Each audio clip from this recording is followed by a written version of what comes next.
Hello everyone, a warm welcome to you all. आप सबका बहुत बहुत स्वागत है सब्जेक्ट वेंचर के इस वीडियो में, जिसमें आज हम इकोनॉमिक्स के बेसिक कॉन्सेप्ट्स को एक वीडियो में समाहित करके आपके लिए लेके आए हैं। मुझे उम्मीद है ये वीडियो आपके लिए बहुत ही महत्वपूर्ण होने वाला है। वीडियो थोड़ा लंबा है, धैर्य के साथ पूरे वीडियो को देखें ताकि इकोनॉमिक्स की बेसिक समझ आपके अंदर विकसित हो सके। चैनल के साथ जुड़े रहिएगा, हमें आशीर्वाद देते रहिए।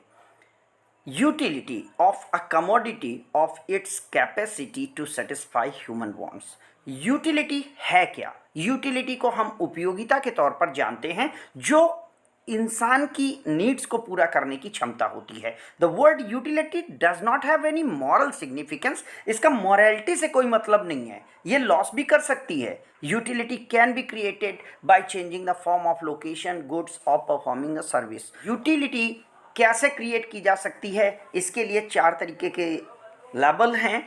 इन मॉडर्न इकोनॉमिक्स यूटिलिटी को हम 2 पार्ट में बांट सकते हैं। कॉर्डिनल अप्रोच, जिसमें utility can be measured as a physical term exactly, जैसे कि फिजिकल टर्म में चीज़ें यूटिलाइज होती हैं वैसे।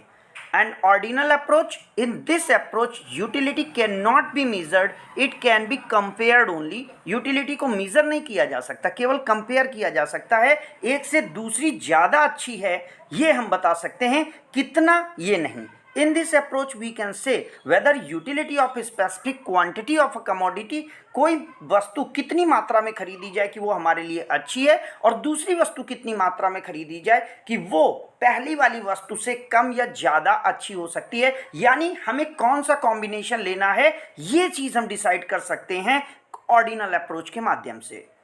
टाइप ऑफ यूटिलिटी, बहुत इंपॉर्टेंट कॉन्सेप्ट। यूटिलिटी के टाइप कितने हैं? तो utility is of 2 type. First, total utility.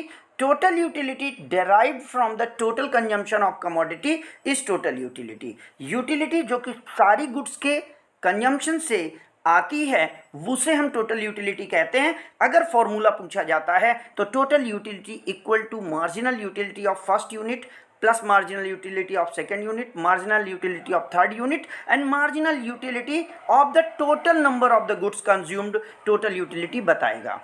Marginal utility क्या है? Marginal utility the change in the total utility when consumption of commodity changes by 1 unit. Means अगर हमने अपनी कंजम्पशन को 1 यूनिट बढ़ाया या घटाया है तो टोटल यूटिलिटी में आने वाला डिफरेंस हमारा मार्जिनल यूटिलिटी का डिफरेंस होगा। When a person consumes many commodities, the total utility of a particular commodity is difficult to determine separately. For example, if a person gets 100 utility by consuming 10 unit, एक व्यक्ति 10 unit को consume करते हुए 100 utility पाता है तो 109 utility वो 11वीं यूनिट की कंजम्पशन से पाता है। मीन्स 11 यूनिट के कंजम्पशन पे 109 होता है तो 11वीं यूनिट का जो यूटिलिटी होगा वो 109 माइनस 100 इक्वल टू 4 यूटिलिटी होगा। Second concept, value. Value in use and value in exchange. Goods के लिए 2 कॉन्सेप्ट होते हैं। Usefulness of commodity for a person when he uses it for the satisfaction of his wants is value in use. Value in use को हम use value कहते हैं। It is just another name of its utility. Value in exchange, exchange value means monetary value. Value of the exchange is the amount of other goods that we can get in exchange of 1 unit of this good. इस good को दूसरी goods के माध्यम से 1 unit में कितना पाएंगे वो वैल्यू इन एक्सचेंज होगा। प्राइस ऑफ अ कमोडिटी, क्या मतलब है प्राइस से?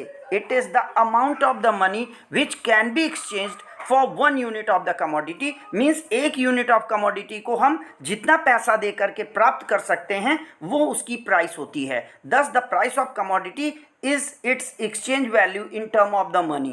By the value of the commodity we usually means its use value or utility. means हम प्राइस के टर्म में मॉनेटरी होंगे और यूज के टर्म में यूटिलिटी वाइज होंगे। वेल्थ क्या है? the good or commodity that can be converted into money in case of emergency is called wealth. ऐसी हमारी कोई भी चीज़ जिसे हम अपनी ज़रूरत पर तुरंत कैश में कन्वर्ट कर सकते हैं वो वेल्थ है। Person's wealth is the stock of all transferable goods owned by him means एक इंसान जितना भी गुड्स एक समय में रखता है जो उसके द्वारा मनी में कन्वर्ट की जा सकती है वो उसकी वेल्थ है। National wealth of a country is sum of all public property owned by a country is a part of total personal wealth is a country which is not liability of the government. Creation of wealth is usually assumed to increase the welfare. माना यह जाता है कि wealth का creation होगा यानी wealth आएगी तो वेलफेयर आएगा, बट सोसाइटी में ऐसा नहीं है। This is may not be always true, क्योंकि and use of the wealth decide welfare is enhanced और नॉट। वेलफेयर बढ़ेगा कि नहीं बढ़ेगा ये वेल्थ के यूज पर डिपेंड करेगा। अगर उसको हम यूज करते हैं जुडिशियसली तो हमारा वेलफेयर बढ़ेगा। Thus the wealth and welfare are related with each other but right use of wealth maximize welfare. आप गलत जगह पर पैसे का यूज करेंगे तो वेलफेयर का डेवलपमेंट नहीं होगा। कंजम्पशन क्या है? Taking utility from the goods for the satisfaction of the wants is consumption. हम अपनी ज़रूरतों को पूरा करने के लिए गुड्स से यूटिलिटी डिराइव करते हैं, उसे हम कंजम्पशन का नाम देते हैं, हिंदी में इसे उपभोग कहते हैं। Consumption is a act of using goods and services to satisfy human wants. During consumption of a person we mean the satisfaction of his or her wants. जब कोई व्यक्ति किसी चीज़ को यूज़ कर रहा है या कंज्यूम कर रहा है, इट मीन्स उस गुड्स के माध्यम से वो अपनी वॉन्ट्स को सेटिस्फाई करने की कोशिश कर रहा है। तो हमें ये बात पूरी तरीके से समझनी है कि कंजम्पशन फॉर द सेटिस्फैक्शन है। Consumption depends mainly on income. जब कभी भी हम कंजम्पशन करते हैं तो डेफिनेटली हमने उसके लिए कुछ पे किया होता है। The proportion of the income spent on consumption, वो पार्ट ऑफ इनकम जो कि हम अपने कंजम्पशन पे खर्च करते हैं, is a average propensity to consume. ये एक टेंडेंसी होती है, इसका कॉन्सेप्ट Y/C होता है। The marginal propensity to consume is the change in the consumption when income changes by 1 unit. Income के बदलने से कंजम्पशन में कितना डेवलपमेंट आएगा, चेंज आएगा, ये हमारा मार्जिनल कंजम्पशन कहलाता है। Consumption depends on wealth and expected future income. Total consumption of all person is a aggregate consumption.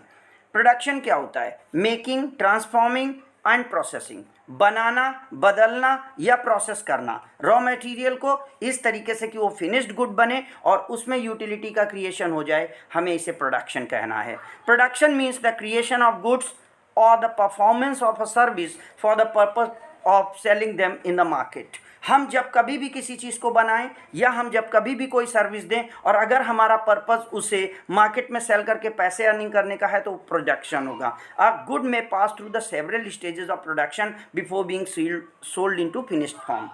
Factors of production क्या हैं?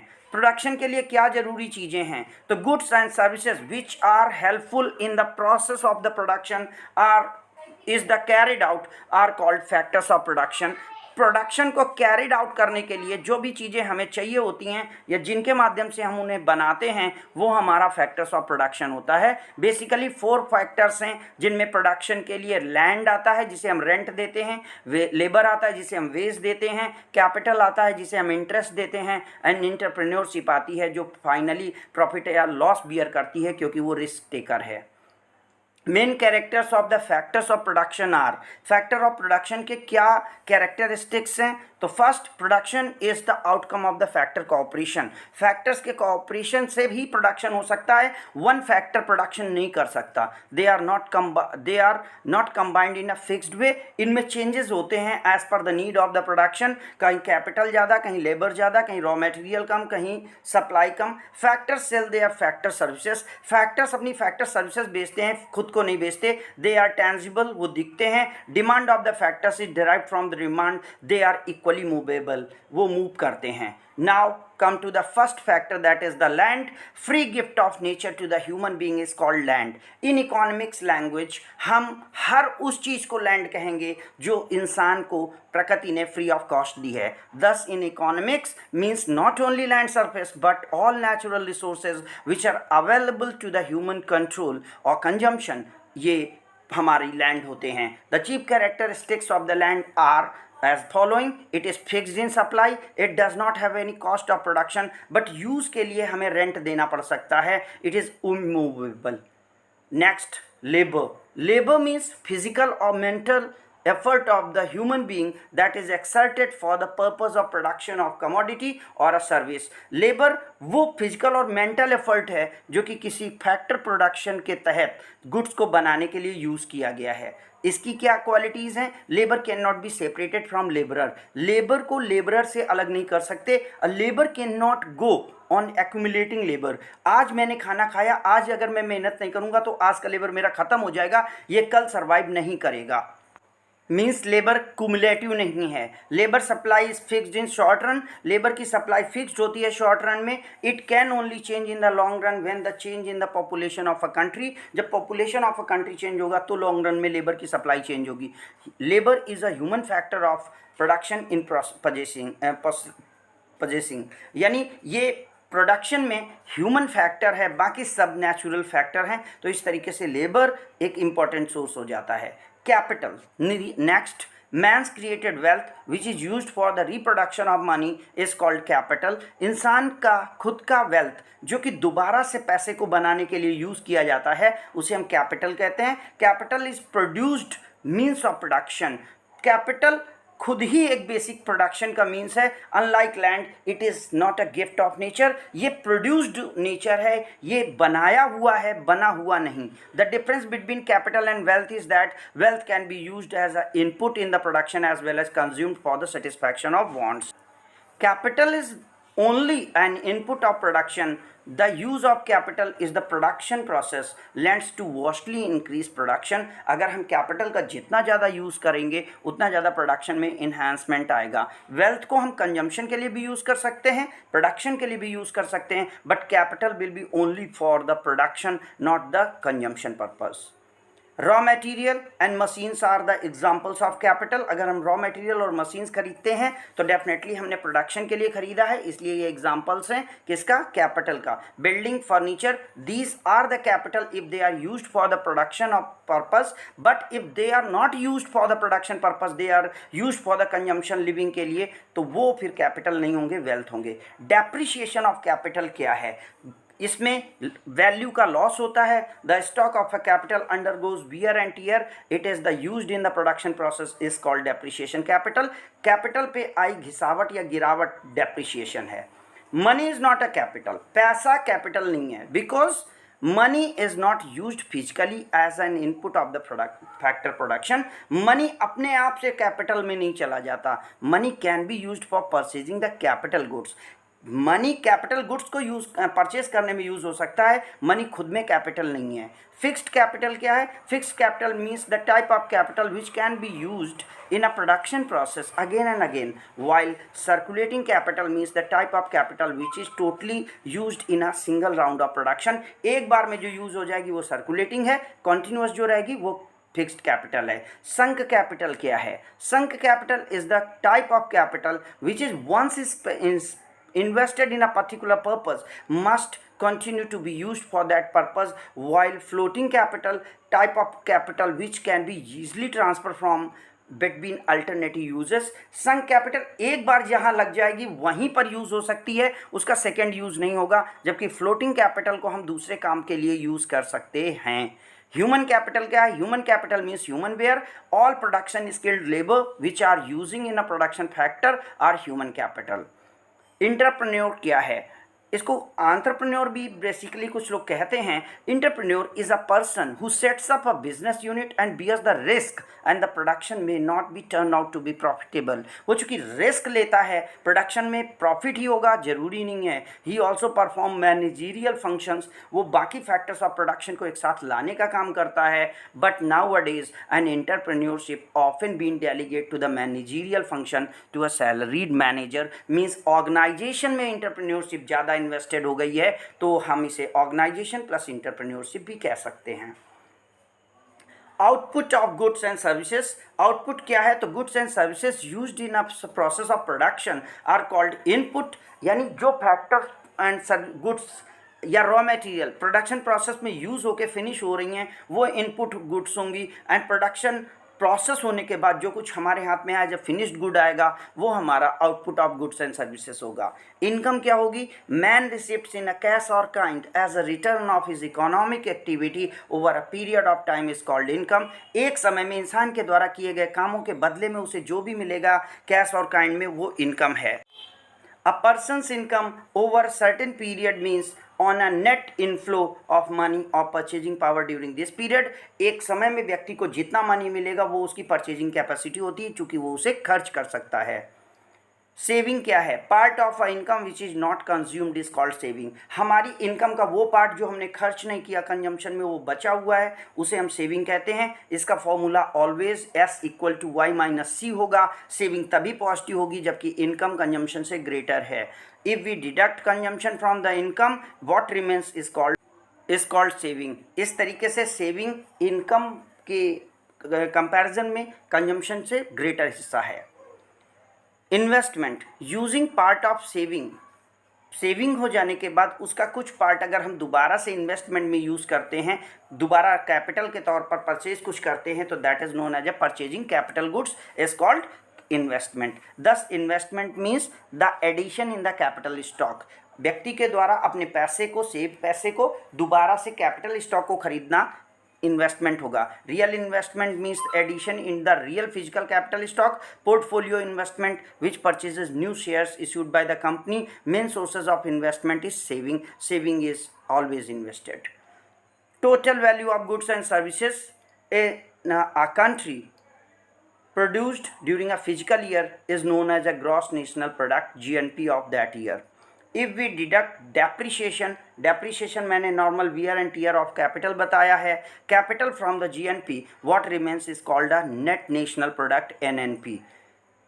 National income in the year is a total of all income earned by a citizen of a country in a year. National income equal to NNP plus indirect business taxes. इस तरीके से इसे आप समझ सकते हैं। पर कैपिटा इनकम PCI क्या है? Per capita income is a national income divided by population of that country. Means एक देश के लोगों की पूरी नेशनल इनकम को अगर उस देश की जनसंख्या से भाग दे देते हैं तो जो हमारे पास आएगा वो पर कैपिटा इनकम आएगा। Per capita income is not a real indicator of a welfare. ये रियल इंडिकेटर ऑफ वेलफेयर नहीं है, because economic development it is not always average, so the reference can be taken in a study but it cannot rely on it। हमें इस पर बहुत ज़्यादा भरोसा नहीं करना है। market means a system through which buyer and sellers came into the contact with each other and directly or indirectly strike on a deal after bargaining about the price and quantity to be sold and purchased। Buyer and seller जिस माध्यम से भी एक दूसरे के contact में आकर goods के अमाउंट और प्राइस को डिसाइड करते हैं वो मार्केट है। Market determines the price of the commodity and quantity to be sold and purchase. Market mechanism means the totality of market. सारा सिस्टम मार्केट का मार्केट में आएगा। All commodities produced of a country are in market। Human wants क्या है? Wants is an effective desire. एक effective desire है व्यक्ति की। डिज़ायर के पीछे purchasing capacity and readiness to pay होने पर डिज़ायर इफेक्टिव होगी। For a particular thing which can be satisfied by making a effort to acquire it. Wants for a various goods are classified into two parts. Primary wants जो कि necessities में आती हैं, जीवन रक्षक वॉन्ट्स कहलाती हैं। Secondary wants can be further divided into two groups. First one is comfort and second one is luxuries। आरामदायक वस्तुएं और विलासता संबंधी वस्तुएं। तो इस तरीके से वॉन्ट्स को दो ग्रुप में बांटा जाता है। फीचर ऑफ वॉन्ट्स क्या है? वॉन्ट्स आर अनलिमिटेड, बहुत ज़्यादा हैं। वॉन्ट्स आर कॉम्प्लीमेंट्री, एक दूसरे की पूरक होती हैं। वॉन्ट्स कैन बी सब्सटीट्यूटेड, एक की जगह दूसरी को सेटिस्फाइड किया जा सकता है। वॉन्ट्स आर कॉम्पिटिटिव, उनमें आपस में कॉम्पिटिशन होता है। वॉन्ट्स कैन मल्टीप्लाई, वॉन्ट्स की ज़रूरतें बढ़ती जाती हैं। वॉन्ट्स रीअकर, वॉन्ट्स बार बार आती है। Single want can be satisfied, एक समय में एक वॉन्ट का सेटिस्फैक्शन होगा। वॉन्ट्स कैन बी पोस्टपोन, कुछ का कंजम्पशन टाला जा सकता है। वॉन्ट्स डिफर इन अर्जेंसी, उनमें इमरजेंसी में डिफरेंस होता है। Wants are ahead of the availability of goods and services, यानी संसाधनों से वॉन्ट्स हमेशा ज़्यादा रहेंगी। कंज्यूमर कौन है? Consumer is a person who consume goods and services to satisfy his or her wants. अपनी वस्तुओं और सेवाओं का यूज़ करता है व्यक्ति जो कि अपनी वांट्स की पूरा करने के लिए, उसे हम कंज्यूमर कहते हैं। हाउस होल्ड क्या है? Household defined as a person or a group of people living together. Household सारे लोग एक साथ रहने वाले फैमिली सेक्टर को कहते हैं। Who take economic decision about their commodities to be purchase to satisfy their wants of his or their family. अपनी पूरे परिवार के लिए उन्हें क्या खरीदना है, वो क्या काम करेंगे, उनके संसाधन कहाँ लगाए जाएंगे, ये सारा का सारा डिसीजन हाउस होल्ड करता है। Basically household factor supplier के तौर पर जाना जाता है। फर्म क्या है? Firm is defined as a entity, एक ऐसा इकोनॉमी का area which employs the factor of production to produce the commodity that sells to the other people. Firm एक ऐसा सेक्टर है जो कि फैक्टर्स ऑफ प्रोडक्शन को एम्प्लॉयमेंट देता है, गुड्स का प्रोडक्शन करता है और बाद में फिनिश्ड गुड को बेच करके प्रॉफिट अर्न करता है। गवर्नमेंट सेक्टर क्या है? Government refers to the group of organisation, एक सिस्टम के तहत ग्रुप ऑफ ऑर्गेनाइजेशन जो कि एक लीगल पावर रखता है और एक्सरसाइज करता है कुछ कंट्रोल को, जिससे कि अदर सेक्टर्स ऑफ इकोनॉमी यानी firm sector and household sector can be regularized and they can be taxed. वो लोग इनको टैक्स देंगे जिससे उन्हें फैसिलिटी प्रोवाइड कराएंगे। स्टॉक क्या है? Stock variable is a variable which is expressed at a point of time, किसी भी समय पर किसी भी चीज़ की जानकारी वो स्टॉक होती है। Flow variable period of time के ओवर किसी भी यूनिट का, किसी भी कॉन्सेप्ट का या किसी एग्रीगेट का क्या वैल्यू रहा है वो फ्लो वेरिएबल कहलाएगा। एक महीने के दौरान कितनी चीज़ें बिकी हैं वो फ्लो वेरिएबल होगा। एक पर्टिकुलर दिन कितनी चीज़ें बिकी हैं वो स्टॉक वेरिएबल होगा। तो इस तरीके से अगर हम किसी भी चीज़ को एट अ पॉइंट पूछते हैं तो वो स्टॉक वेरिएबल होगा, जब ओवर अ पीरियड पूछा जाएगा तो वो फ्लो वेरिएबल होगा। Thank you friend, thank you for watching this video. मुझे उम्मीद है वीडियो आपको अच्छा लगा होगा। अगर वीडियो अच्छा लगा है तो काइंडली इसे लाइक, सब्सक्राइब और शेयर करें और वेट करें हमारे नेक्स्ट वीडियो का, जो कि बेसिक प्रॉब्लम ऑफ इकोनॉमी के ऊपर आएगा और पीपीसी कर्व को एक्सप्लेन करेंगे। हम जानेंगे कैसे कि फुलर यूटिलाइजेशन क्या है, अंडर यूटिलाइजेशन क्या है, ओवर यूटिलाइजेशन क्या है, शिफ्टिंग ऑफ पीपीसी क्या होगा और कैसे पीपीसी चेंज करेगा एमआरएस को। Thank you.